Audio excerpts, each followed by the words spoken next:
Хөдөө аж ахуйн цахимжуулалт, техник шинжилэл 21-р зуунд. Сайн байна уу? Намайг Томас Херлицэус гэдэг. Би Дрездений техник их сургуульд хөдөө аж ахуйн системийн техникийн тэнхимийн эрхлэгчээр ажилладаг. Энэ илтгэлтэй хөдөө аж ахуйн цахимжуулалт, түүний үр дүнд бий болж буй өөрчлөлт, ахиц твшлийн талаар ярина. Бүтээмж нэмэгдүүлэх нь чухал. Гэхдээ хөдөө аж ахуйн хөгжлийн ерөнхий чиг хандлагыг авч үзье. Бүтээмжийг нэмэгдүүлэх замаар нэгжид ногдох зардлыг бууруулах зарчим үйлчилдэг учраас бүтээмж нэмэгдүүлэх зорилго чухал хэвээр. Гэвч уур амьсгалын өөрчлөлтөнд дасан зохицох, өсөн нэмэгдэж буй хүн амыг хүнсээр хангах, нөөцийг гамтаа зарцуулах гэх мэт олон шин зорилтууд тулгарч байна. Мөн нийгмийн шаардлагад нийцүүлж хөдөө аж ахуй, газар тариалан байгаль дээлтэй хэлбэрээр эрхлэх, химийн бодис аль болох бага хэрэглэж тариалангийн бүс нутгуудад биологийн төрөл зүйлийг нэмэгдүүлэх шаардлага үүсэж байна. Хэрэглэгчид эрүүл бөгөөд орон нутагтаа үйлдвэрлэсэн хүнс хэрэглэх сонирхол нэмэгдэж байгааг бас тооцох хэрэгтэй. Том зургаар нь харвал дэлхий дээр 3 тэрбум хүн илүүдэлж гинтэй, харин 2 тэрбум хүн хоол хүнс дутагдaltaй. Нийт үйлдвэрлэсэн хүнсний 25% нь хэрэглэгдэхгүй хаягдаж байгаа учраас хүнсний хангамжийн асуудалд үйлдвэрлэлийн бүтээмжээс гадна мөн хүнс хуваарлалт, хүнсний чанарыг сайжруулах асуудлыг давхар авч үзэх шаардлагатай байна. Тогтвортой хөгжил.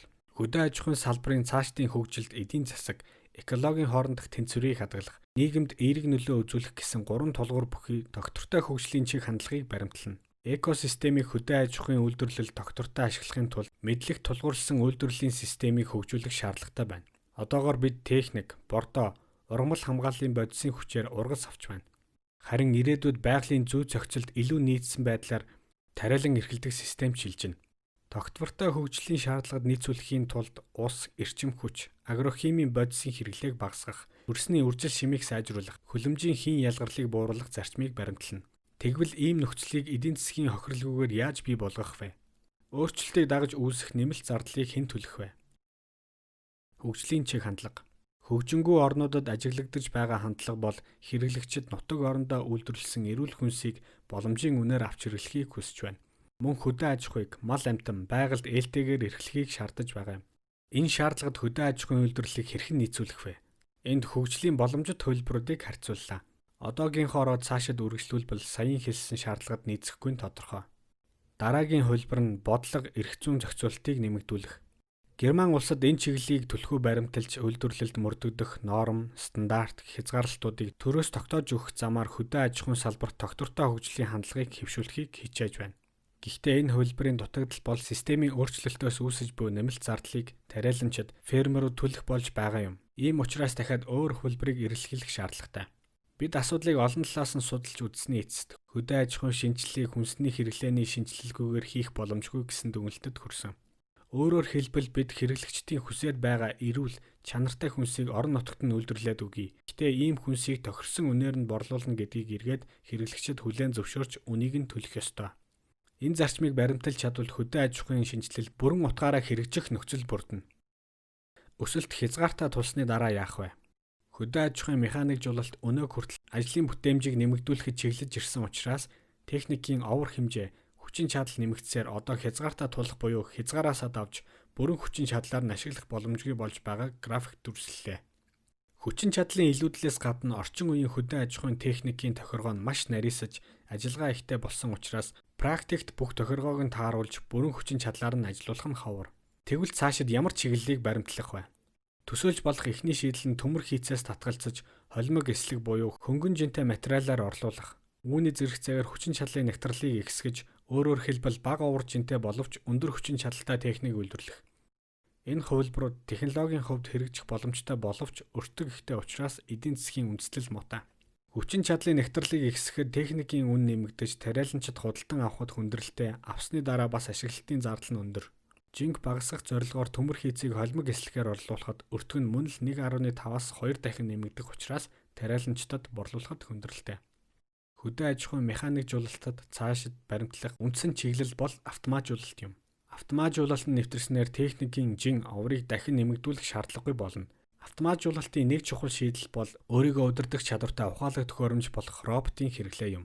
Роботын технологи ирээдүйд үйлдвэрлэлд өргөн нэвтрэх боломжтой учраас цахимжуулалтын гол чиглэлүүдийн нэгд тооцогдож байна. Механикдсан хөдөө аж ахуйн хөгжлийн үе шатууд. Барууны орнуудад цахимдсан хөдөө аж ахуйг хөгжлийн 4-р үе шатанд хүрсэн гэдэг утгаараа хөдөө аж ахуйн 4 тэг гэж нэрлэх болжээ. Тэгвэл хөгжлийн 1, 2, 3-р үе шатанд ямар ахиц дэвшил гарч байсныг эргээд нэг харъя. Үе шат бүр ямар нэг томоохон өөрчлөлт буюу хувьсгалаар эхэлж байжээ. Хөдөө аж ахуйн 1-р хувьсгал бол дотоод шатлалтын хөдөлгөөр ашиглаж эхэлсэн явдал юм. Ингээд хүм малын зүтгэх хүчийг мотор техник орлох болжээ. 2-р хувьсгал нь эрдэс бордоо, ургамал хамгааллын бодисын хэрэглээ. Агрохимийн бодисуудын ачаар газар тариалангийн байглаас хараат байдлыг бууруулж ургацыг олон дахин нэмэгдүүлж чадсан. 3-р хувьсгал нь цахилгаанжуулалт.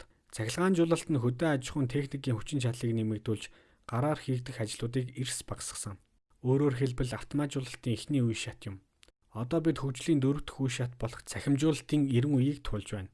Цахимжуулалт бол автоматжуулалтын хамгийн дээд түвшин. Цахимдсан хөдөө аж ахуйн гол шинж чанар нь салбарын бүх оролцогчид үйлдвэрлэлийн бүх хэрэгслүүд цахим сүлжээгээр торлогдсон. Сүлжээгээр мэдээлэл байн гурсаж байх бөгөөд сүлжээг ашиглаж үйлдвэрлэлийн процессуудыг бодит цаг хугацаанд зайнаас хянаж удирдана. Хөдөө аж ахуйн техникийн автоматжуулалт.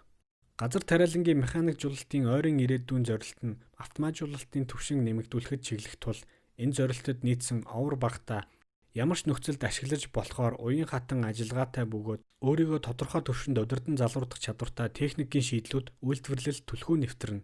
Автоматжуулалтын одоогийн ба ирээдүйн түвшин графикаар тайлбарлая. Зузаан ногоон тахирмаг нь одоогийн, тасархай шугамн тахирмаг нь ойрын ирээдүйд хүрэх түвшинг илэрхийлж байна. Одоогоор хөдөө аж ахуйн техник түүний бүрдэл хэсгүүдийг боломжийн түвшинд автоматжуулсан боловч аж ахуйн нэгжийг эсвэл тариалангийн системийг бүхэлд нь автоматжуулах түвшинд хүрээгүй. Цаашид энэ дутагдлыг нөхөхөд түлхүү анхаарах учраас автоматжуулалтын одоогийн ба ирээдүйн түвшний хоорондох зөрүү техник түүний бүрдэл хэсгүүдийн хувьд харьцангуй бага. Харин аж ахуй болон тариалангийн системийн хувьд хол зөрүүтэй нэлээд ахиц дэвшил шаардлагатгаар байна. Механикдсан газар тариалан эрхлэх шинэ схем. Цахимжуулалтын нөлөөгөөр хөдөө аж ахуйн үйлдвэрлэл мэдээллийн цахим сүлжээгээр торлогдно гэдгийг өмнө дурдсан. Үр дүнд нь механикдсан газар тариалан эрхлэх схем хэрхэн өөрчлөгдөхийг тайлбарлая. Уламжлалт схемийг шулуун шугамаар дүрсэлж болно. Тодорхой нэр төрлийн таримлыг ургац авах зорилгоор тариалж, талбайд хийгдэх технологийн үйлдэлүүдийг зориулалтын машин багжуудаар дистараллаар нь хийж гүйцэтгэдэг. Хөдөө аж ахуйн машин түүнийг жолоодож буй хүн нэг гэсэн харьцаатай байдаг. Тэгвэл цахимдсан газар тариаланг эрхлэх схем шугамн биш тойргийн хэлбэртэй. Юуны өмнө тариаланч зорилго стратегиудаа тодорхойлж аж ахуй менежментийн мэдээллийн системд зааж өгнө. Өндөр ургац авах зорилгоос гадна жишээ нь ургацын чанарыг сайжруулах зорилго байж болно. Мөн хууль журамд заасан норм, стандартуудыг програмчилж өгнө. Тариалан эрхлэх явцад талбайд буюу машин, багжуудад суурилуулсан эсвэл алсаас тандах зориултаа төрөл бүрийн мэдрэгчүүд талбайн нөхцөл, таривлын ургалтын талаарх бодит мэдээллийг өөрөөр хэлбэл ургамлын янз бүрийн ургалтын шатны мэдээллийг аж ахуй менежментийн мэдээллийн системд илгээнэ. Уг систем хүлээж авсан мэдээллээ ашиглаж талбайд цаашид хийгдэх ажлын хувилбарууд боловсруулна. Хувилбарууд боловсруулахдаа нэг талаас тариаланчийн урьдчилан зааж өгсөн зорилго, стратегиуд, нөгөө талаас холбогдох хууль журамд заасан норм, стандартуудыг харгалзаж үзсэн байна. Ингээд боломжит хувилбаруудаас тариаланч сонголт хийж шийдвэр гарсны дараа менежментийн мэдээллийн систем шийдвэрийг хэрэгжүүлэх ажлын заавар боловсруулж талбайд ажиллах машин багжууд илгээнэ. Шийдвэр гаргах, хэрэгжүүлэх энэ тойрог тариалалтаас ургац хураалт дуустал хэд хэдэн удаа давтагдана. Цахимдсан газар тариалангийн бас нэг давуу тал бол аж ахуйн менежментийн мэдээллийн системд хүлээж авсан мэдээлэл, гарсан шийдвэр, түүний дагуу хийгдсэн ажлын явц, үр дүнг бүгдийг автоматар баримтжуулна. Тайлан тооцоо гаргах, талбайн түүх хөтлөх ажил тариаланчид нэлээд их цаг зарцуулдаг учраас баримтжуулалтыг автоматжуулах нь нэг талаар тариаланчдын захиргааны ачааллыг багасгаж цаг хэмнэх, нөгөө талаар албан бүртгэл мэдээллийг сайжруулахад чухал үүрэгтэй. Bitkom-ын 2020 онд авсан асуулга. Аж ахуйд ямар цахим технологи хэрэгсэл ашигладаг вэ? Цахим технологийн хэрэглээний талаар хөдөө аж ахуйн үйлдвэрлэл эрхлэгчдээс авсан асуулгыг графикаар харууллаа. Судалгаанд хамрагдсан фермерүүдийн 82% нь цахим технологи хэрэгсэл ашигладаг гэсэн боловч нарийн сайн үзвэл энэ нь хамгийн түгээмэл ашигладаг технологиор үйлдвэрлэл нэвтрээд 20 жил болж байгаа автомат тижэл түгээгч болон трактор, комбайны GPS жолоодлагыг нэрлэжээ. Харин цахимжуулалтын орчин үеийн шийдлүүд болох зайнаас мэдрэх технологи, техникийн урьдчилсан арчилгаа, дрон, робот, ухаалаг оюун ухааны хэрэглээ маш бага байна. Шинэ технологиудыг цаашаад хэрэглэхээр төлөвлөсөн фермерүүд ч харьцангуй цөөхөн байгаа нь график дээрх хар багнаас харагдаж байна. Тэгвэл цахимжуулалтын орчин үеийн шийдлүүд үйлдвэрлэл нэвтрэхэд ямар асуудал тулгарч байна вэ? Хөдөө аж ахуйн үйлдвэрлэгчид яагаад итгэл муутай байна вэ гэдгийг авч үзье. AG Tech технологийн компаниуд нэг томоохон шалтгааныг энэ зургаас олж харж болно. Цахимдсан хөдөө аж ахуйн гол цөм нь цахим мэдээллийн систем гэдгийг түрүүнд дурдсан. Тэгвэл хөдөө аж ахуйн цахим мэдээллийн системийг маш олон компаниуд бий болгоцоход байгаагаас төвөрлөж авсан цөөхөн жишээг зураг дээр харууллаа. Систем бүр ямар нэг зориултаар төрөлдсөн байдаг. Харин аж ахуйн нийт үйл ажиллагаа бүхэлд нь хяналт удирдлагаар хангах цахим мэдээллийн систем одоо хүртэл бий болоогүй байна. Тэгэхээр гол асуудал бол тариаланчид ухаалаг газар тариалан эрхлэхийн тулд аж ахуйд хэд хэдэн цахим мэдээллийн систем хослуулан ашиглах шаардлагатай болж байна. Дараагийн асуудал нь хэд хэдэн системийг зэрэгцүүлэн ашиглах тохиолдолд мэдээллийн формат, мэдээлэл дамжуулах суган зөрсний улмаас хоорондоо мэдээлэл солилцож чадахгүй эсвэл дутуу солилцох асуудал юм. Цахим мэдээллийн нэгдсэн формат бий болгож стандартчлах чиглэлээр ахис дэвшил гарч байгаа боловч шаардлага хангах түвшинд хүрээгүй хэвээр байна. Бидний зорилго бол аж ахуйн мэдээллийн урсгалыг бүрэн автоматжуулж хүний оролцоогүй болгох. Ер нь цахимжуулалт бүхэлдээ үйлдвэрлэлийн зардлыг хэмнэх, хөдөлмөр хөнгөвчлөх, захиргааны ачааллыг багасгах зорилготой. Гэвч одоогоор бид ийм түвшинд хүрч амжаагүй байна. Бодит байдлыг түрүүчийн слайданд харуулсан. Хөдөө аж ахуйн цахимжуулалт одоо ямар түвшинд байна вэ гэвэл хэрэглэхэд амархан, харьцангуй энгийн технологиудыг л үйлдвэрлэлд ашиглаж байна. Технологи нарийсаад хэрэглэхэд хэцүү болоод ирэхээр ялангуяа хэд хэдэн системийг хооронд нь холбож зэрэгцүүлэн ашиглах болоод ирэхээр ажил нь ихтэйд ашиг тусан зардлаа нөхөж чадахгүй асуудал гарч ирнэ. Ийм учраас хөдөө аж ахуйн үйлдвэрлэл эрхлэгчид орчин үеийн цахим технологиудыг ашиглах итгэл үнэмшил бий болохгүй байгаа юм. Асуудлын шалтгаан хөдөө аж ахуйн салбарт биш, харин цахим мэдээллийн систем үйлдвэрлэгчид системийн хооронд нь уялдуулаагүй, хэрэглэхэд хялбар байдлаар бэлтгээгүйгээс болж байна. Цахимжуулалтанд учирч буй саад бэрхшээл. Германы фермерүүдээс авсан асуулга. Цахимжуулалттай холбоотой өөр хэд хэдэн асуудлыг Германы фермерүүд хүндсэн байна. Эхний асуудал бол мэдээж шинээр бий болж буй цахим технологиудын үн өртөг. Гэхдээ би бол энэ асуудлыг шийдвэрлэх боломжтой гэж бодож байна. Асуудлын гол нь цахим технологи хэтэрхий үнэтэй байгаад биш, харин цахимжуулалтанд зарцуулсан хөрөнгө оруулалт зардлаа нөхөж ашиг өгөх үү гэдэгт байна. Өнөөдөр цахим технологиуд хэрэглэхэд төвөгтэй учраас фермерүүд хүчин чадлаар нь ашиглаж үр шимийг нь бүрэн бүтнээр нь авч чадахгүй. Тэгэхээр ашигтай эсэх нь эргэлзээтэй байгаа юм. Цаашдаа цахим технологи хэрэглэхэд хялбар, хоорондоо төвөггүй холбогддог болж хүчин чадланд сайжраад ирэхээр илүү их ашиг тус үзүүлэх учраас зардлаа нөхөх боломжтой болно. Шийдвэрлэх боломжтой дараагийн асуудал бол интернетийн холболт. Германы жишээн дээр ярихад одоогоор хөдөө орон нутагт өндөр хурдны интернетийн сүлжээ хангалтгүй байгаа нь техникийн гэхээсээ илүү эдийн засгийн шалтгаантай. Үүрэн холбооны дэд бүтцэд хөрөнгө оруулах замаар шийдвэрлэж болно. Цахимжуулалтад чухал нөлөөтэй боловч шийдвэрлэх гарцсан тодорхойгүй байгаа асуудлууд цахим сүлжээний баталгаат байдал, мэдээллийн хамгаалалт болон мэдээлэл ашиглах эрхийн асуудал багтана. Мэдээлэл ашиглах эрхийн талаар төрөл бүрийн байр сууриас өөрөөр тайлбарлаж нэгдсэн гаргалгаанд хүрч чадахгүй байна. Фермерүүд аж ахуйнхаа мэдээллийг цахим сүлжээгээр дамжуулан бусдад ашиглуулчихад эргээд өөрсдөд нь ямар ч ашиггүй байдал үүсэх, магадгүй бүр хохирол учруулах эрсдэл үүсэхгүй гэсэн болгоомжлол байгаа. Нийт фермерүүдийг цахим сүлжээнд хамруулахын тулд энэ асуудлаар тодорхой шийдэлд хүрэх зайлшгүй шаардлагатай. 5G харилцаа үүрэн холбооны технологийн хөгжлийн чиг хандлагыг авч үзье. Сүүлийн үеийн хамгийн чухал дэвшил бол утасгүй интернетийн 5G технологи. 4G технологитой харьцуулахад 100 дахин хурдан, 100 дахин олон төхөөрөмжийг нэг станцаас интернетээр хангах багтаамжтай. Холбогдоход маш хурдан, саатах, тасалдах эрсдэлгүй зэрэг олон давуу талтай. Энэ технологи хүмүүсийн хоорондын харилцаанд гэхээс илүүтэйгээр багаж төхөөрөмж, эд зүйлсийн хооронд нь холбох, үйлдвэрлэлийн процессуудыг автоматжуулах шинэ боломжуудыг бий болгож байгаа юм. Хөдөлгөөнт интернетийн сүлжээ. 5G технологийн давуу талыг механиктсан хөдөө аж ахуйд ашиглах нэг жишээг бүдүүвчээр тайлбарлая. Зүүн талд нь утасгүй интернетийг одоо хэрхэн ашиглаж байгааг дүрсэлсэн. Төхөөрөмжүүд хоорондоо үүрэн холбооны станцаар дамжин холбогддог. Фермерүүд өөрсдөө цахим мэдээллийн сүлжээ үүсгэх боломжгүй. Хөдөө аж ахуйн техник, програм хангамж үйлдвэрлэгчдийн бэлтгэж өгсөн тэдний хяналт доор байдаг клауд серверт суурилсан сүлжээнүүдэд зөвхөн хэрэглэгчийн үүрэгтэй оролцож байна. Тэгвэл 5G нэвтэрснээр олон нийтийн нээлттэй сүлжээ, хувийн буюу аж ахуйн дотоод сүлжээ гэсэн хоёр түвшний интернет сүлжээг хослуулан ашиглах боломжтой болно. Аж ахуйн дотоод сүлжээг фермер өөрөө үүсгэж админ нь болно. Дотоод сүлжээнд холбогдсон төхөөрөмжүүдийн хооронд мэдээлэл дамжуулах үйл явц сүлжээн дотор хаалттай байдлаар явагдана. Өөрөөр хэлбэл дотоод сүлжээгээр урсах аж ахуйн бүх мэдээлэл фермерийн бүрэн хяналт доор байна. Ямар мэдээллийг аж ахуйгаас гадагшаа дамжуулахыг фермерүүд өөрсдөө шийдэх боломжтой болно. Ингэснээр мэдээллийн баталгаат байдал хангагдаж зөвшөөрөлгүйгээр алдагдах аюул эрс багасна. Биткомын санал асуулга 2018 ба 2020 онд.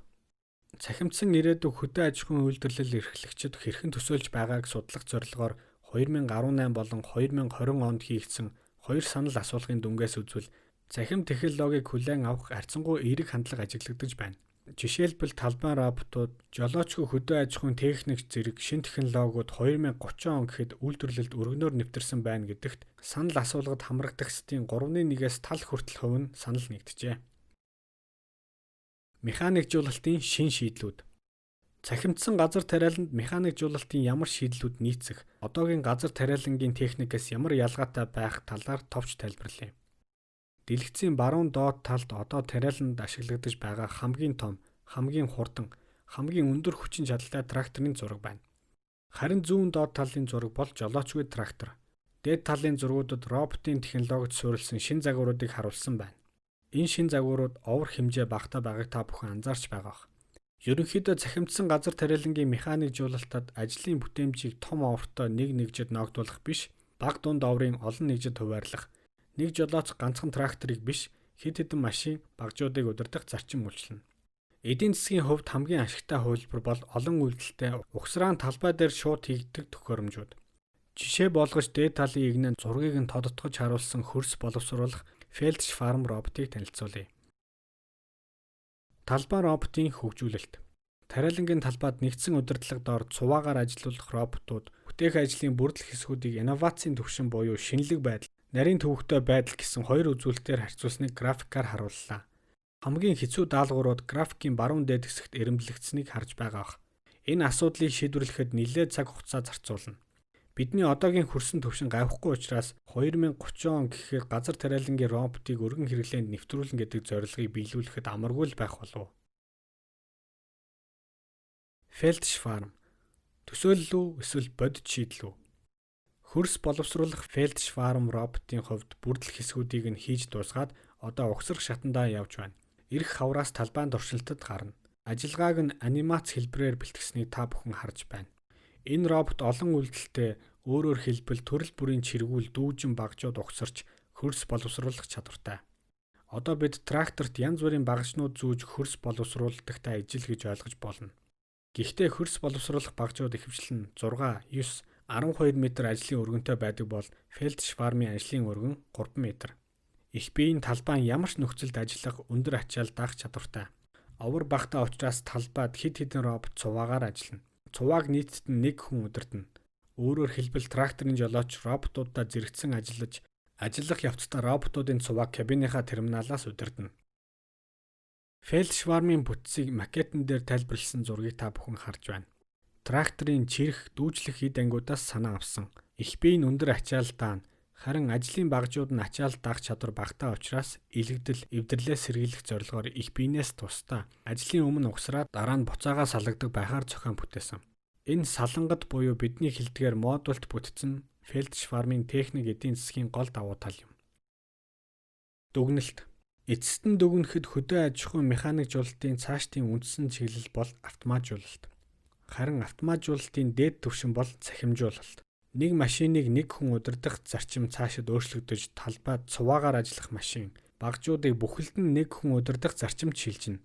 Автомат жолоодлого навигацийг сайжруулах чиглэлээр бид нэлээд ахиц дэвшилт хүрсэн. Одоо шийдвэрлэх гол асуудал бол процессын автоматжуулалт. Техникийн ажиллагааг тариалангийн талбайд төрөл бүрийн нөхцөлд нийцүүлэх, үүнд ашиглах заанаас мэдрэгч төхөөрөмжийг илүү өндөр түвшинд хөгжүүлэх шаардлагатай байна. Мөн процесс автоматжуулалтын талаар бид нэлээд туршлага хоримтлуулсан боловч энэ чиглэлээр илүү эрчтэй ажиллахад онлайн ба аналитик мэдлэг дутагдж байна. Бүрэн автомат технологиг практикт нэвтрүүлэхэд хэцүү учраас бид коллаборатив буюу өөрөөр хэлбэл хүний удирдлага дор ажилладаг туслах үүрэгтэй роботын технологи практикт илүү нэцнэ гэж үзэж байна. Тэгэхээр хүний оролцоо цаашид ч хэрэгцээтэй хിവэр байна. Харин ажил үүрэг нь өөрчлөгдөнө. Тариаланчдын ажлын нөхцөл үүрэг даалгавар нь цаг үеийн шаардлагад нийцэж шинжлэгдснээр тариаланчдын ажлын нөхцөл үүрэг даалгавар цаг үеийн шаардлагад нийцэж шинжлэгдснээр энэ мэргэжлийн нэр хүнд өсөж хүүхэд залуучуудын газар тариаланд ажиллах сонирхолч нэмэгдэх болов гэж бодож байна. Ингээд ихтгэлийг мань анхааралтай сонссон та бүхэн талархлаа илэрхийлэхийн хамтаар киберфизикийн системийн 90 үед тавтай морилгыг хүсье. Энэ сонирхолтой цаг үед хөдөө аж ахуйг захимжуулах чиглэлээр хийх ажил, хэлэлцэх асуудал их. Ололт дэвшлэрч ариун байх бизээ.